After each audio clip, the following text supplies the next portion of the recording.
जय श्री राम। परम प्रिय मेरे भाई बहन, आज हम अपने बड़े भैया श्री निकेत पांडे जी के घर से उनका विशेष गणेश जी का पूजन अर्चन करा करके और यहीं से वीडियो आपको अर्पित कर रहा हूँ।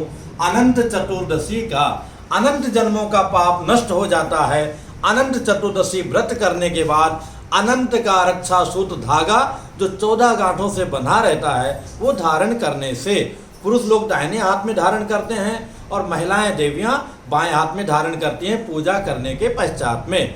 तो 9 सितंबर 2022 को ही ये अनंत चतुर्दशी का व्रत करना उत्तम है और उसी दिन हमारे पूरे गणपति महाराज जी की विदाई भी है जो बहुत ही दुखदायी है। तो इस व्रत की विधि यही है कि आसपास कोई नदी हो, सरोवर हो, वहाँ हमें प्रातः जाना चाहिए। सूर्योदय के पहले जाएं तो बहुत ही उत्तम है। नहीं जा सकते तो घर में ही स्नान करने के बाद में एक संकल्प की विधि है कि हाथ में जल ले लिया पूजा आदि करने के बाद में और अद्य पूर्वोपचारित देवं ग्राहकं गण विशेषम विशिष्टायाम शुभ पुण्यतिथौ, ये जो मैं बोल रहा हूँ उसको सुन लीजिएगा। फिर बोलना है मम अखिल पाप क्षय पूर्वक शुभ फल वृद्धये भगवान अनंत प्रीति कामनया अनंत व्रतम करिष्ये। ऐसा आप ना भी करेंगे तो भी कोई दोष नहीं है। इसके पश्चात अगर आप नदी किनारे हैं अथवा घर में ही शेष शाही भगवान विष्णु जी का आचार्यों पुरोहितों को बुला करके उनके द्वारा विशेष पूजन अर्चन कराना चाहिए। अगर भगवान ने दिया तो खर्चा कीजिए, कंजूसी करेंगे तो जय जय सिया राम, कल्याण होने वाला नहीं है। अगर नहीं बुला पाते हैं तो उसके निमित्त आचार्य पुरोहित को बाद में ले जाके दक्षिणा देना चाहिए। जितना उनके आने पर आप देते कम से कम उसका आधा तो उनको जाकर देना ही चाहिए, उनका हक होता है। पूजा करने के पश्चात अगर आचार्य पुरोहित हैं तो स्वयं भगवान विष्णु जी का पूजन कराएंगे। उसी के साथ में 14 गांठों से बना हुआ अनंत सूत्र का भी पूजा कराएंगे। और पूजा कराने के बाद जैसा कि मैं पहले बताया था, पुरुष लोगों के दाहिने हाथ में और स्त्रियों के बाएं हाथ में आचार्य स्वयं बांधते हैं। अगर आचार्य नहीं आ पाए हैं तो जो आपके बड़े, मान लिया वहाँ पर जो भी बड़े हैं, आपके बड़े पापा हैं, भाभी हैं, बुआ हैं, कोई भी बड़ा है, नहीं है तो कन्याएं हैं, उनके द्वारा हमें धारण कराना चाहिए। और धारण कराते समय गणेश जी का दर्शन कराते रहिए। इस मंत्र को सुनना चाहिए अथवा पढ़ना चाहिए। मंत्र यह है, अनंत संसार महासमुद्रे मग्नात् समुभ्योद्धर वासुदेवा अनंत रूपे विनियोजितात्मा अनंत रूपाय नमो नमस्ते। इन मंत्र को सुन करके और धागा जो है बांध लेना चाहिए, बंधवा लेना चाहिए। इसके पश्चात में वहां पर परंपरा में भी है कि उस दिन कुछ मालपुआ, कई जगह पूड़ी, कई जगह मीठी पूड़ी अर्पण की जाती है। तो इन सामग्रियों को विशेष रूप से पवित्रता से बनाया जाता है और उसके पश्चात में अपने आचार्य पुरोहित जो वहाँ उपस्थित हैं उनको दिया जाता है, दक्षिणा के साथ में अर्पण किया जाता है। उसके बाद में अनंत भगवान की कथा श्रवण किया जाता है। तो अगर आचार्य पुरोहित नहीं तो स्वयं भी कथा सुन सकते हैं, पर जैसा कि मैंने बताया उनकी दक्षिणा आपको अवश्य देनी चाहिए।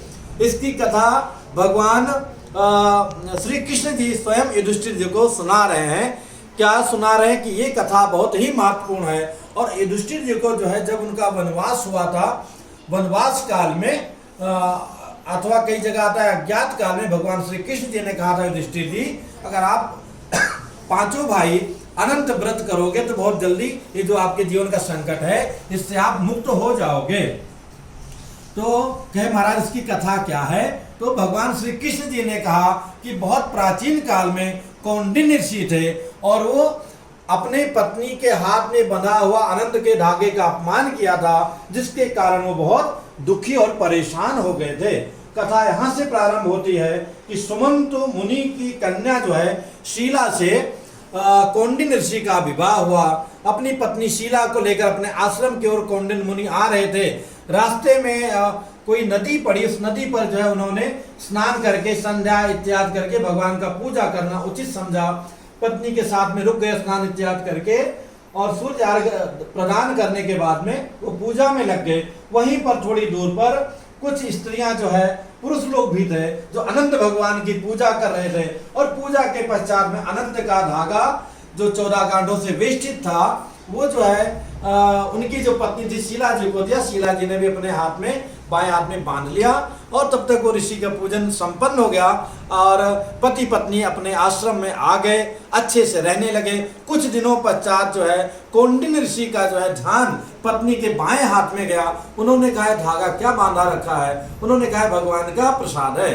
कहे नहीं। उनके मन में आया कि मैं ऋषि हूँ, तपस्या में लगा हूँ और इसके प्रति मेरा ध्यान ज्यादा है, तो कहीं ना कहीं मुझे वशीकरण के लिए, मुझे बस में करने के लिए इसने बांध रखा है। और उस देखिए जो संत लोग होते हैं, ऋषि लोग होते हैं, उनके पास काम पर विजय पा लेते हैं, लोभ पर पा लेते हैं, मद पे पा लेते हैं, लेकिन क्रोध पे पाना बड़ा कठिन होता है। उसी क्रोध में उन्होंने अपनी पत्नी के हाथ का धागा तोड़ के फेंक दिया।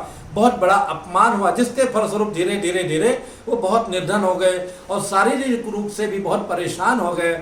और ये लगा कि अब संसार में रहने का क्या फायदा है, जब हमारा शरीर नहीं, धन नहीं, हम कुछ सत्कर्म नहीं कर सकते हैं। संसार में निर्धनता, गरीबी से बड़ा मेरे भाई बहन, अगर आप गृहस्थ आश्रम मतलब पति पत्नी हैं तो इससे बड़ा कोई कष्ट नहीं होता है। ऐसा मन में विचार करके कि कैसे हमारा ये दुख दूर हो, जंगल में निकल गए और बहुत परेशान हो गए। कोई उपाय समझ में नहीं आया तो मरने के लिए दो कथाएं आती, तो कि पेड़ से कूदने की इच्छा किया और एक था कि फांसी लगा के समथिंग, ऐसा कुछ दोनों कथाएं मिलती हैं। मरने के लिए सोचते हैं, वहीं पर एक वृद्ध ब्राह्मण आते हैं। कहे क्यों परेशान हो? कहे जो है मैं अपने दुख का कारण जान नहीं पाया हूँ। हालांकि मेरी पत्नी ने बताया कि उसने जो है अनंत भगवान का धागा ग्रहण किया था और हमने तोड़ दिया, उसी के फलस्वरूप हम दुखी हैं। तो मैं अनंत भगवान को ढूंढ रहा हूं, मुझे मिले नहीं है और इसलिए मैं अब जीकर क्या करूंगा। उन्होंने कहा घबराओ मत, आओ हम अनंत भगवान का दर्शन कराते हैं। एक गुफा में लेकर के जाते हैं और गुफा में भगवान का दिव्य दर्शन पाते हैं, उनकी स्तुति करते हैं, प्रार्थना करते हैं। जिसके ऊपर भगवान की कृपा विशेष होती है अथवा पाप कट जाता है, उसी का मन सत्कर्म में लगता है। जैसा कि आज हम लोग ये आनंद ले रहे हैं। अनेकानेक पैसे वाले लोग हैं, पर ऐसे सत्कर्म करने में उनका मन जो है बहुत भागता है। दूसरी जगह पे जय श्री राम कुछ भी खर्चा कर डालेंगे। यहाँ भगवान हर चीज जो मंगाए हैं सब चुन चुन करके मंगाए हैं, ये उनकी कृपा है। ये पुण्यात्मा व्यक्ति का लक्षण होता है। उन्होंने कहा चिंता मत करो, 14 वर्ष तक ये अनंत चतुर्दशी का आप व्रत करो, हर एक व्रत के साथ में आपका पाप जो है नष्ट हो जाएगा।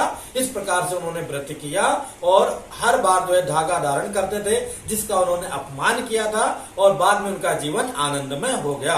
कहने में बहुत इजी लगता है, एक छोटा सा उपकरण मोबाइल आपके पास है, पर अगर आपका दिमाग सही नहीं, आप हड़बड़ाए हो, तो उसको भी खोलने में 4-5 जगह आप जाओगे, तब आप उसमें कॉल कर पाओगे, कोई फाइल को आप देख पाओगे। तो ऐसे ही जब हमारे कई जन्मों का पाप हमारे सिर पर रहता है, तो मंदिर के सामने जाकर के भी हम भगवान को प्रणाम नहीं कर पाते हैं। अच्छे गुरु को पा करके भी हम अपना उद्धार नहीं कर पाते हैं। अच्छे पुरोहित को पा करके भी उनमें हम कमियां निकालते हैं। अच्छे माँ बाप को पा करके भी उनकी सेवा नहीं कर पाते हैं और अपने जीवन को हम जय जय सिया राम व्यर्थ में कर देते हैं। फिर भी जो मन से बेमन से किसी भी प्रकार से अनंत भगवान का व्रत करता है और उन्हीं का स्वरूप, पूरे ब्रह्मांड का स्वरूप भगवान अनंत का ही स्वरूप जो है वो धागा है। 14 भुवन का प्रतीक जो है धागा है, 14 गांठ लगा हुआ है जो धारण करता है। मैं तो यहाँ तक कहूंगा, कोई बच्चे बहुत चौंकते हो अथवा कोई व्यक्ति बहुत को डर लगता हो, रात में भय लगता हो, अकेले में भय लगता हो, उन सारे लोगों को ये अनंत का धागा अवश्य धारण करना चाहिए। नहीं भय लगता हो तो भी निर्भय रहने के लिए ये धागा अवश्य धारण करना चाहिए। अनंत भगवान सबकी कृपा करें, गजानन जी सब पर कृपा करें, यही भगवान से प्रार्थना है। मेरा सौभाग्य है कि यहाँ बप्पा की विशेष सेवा के लिए मैं आया।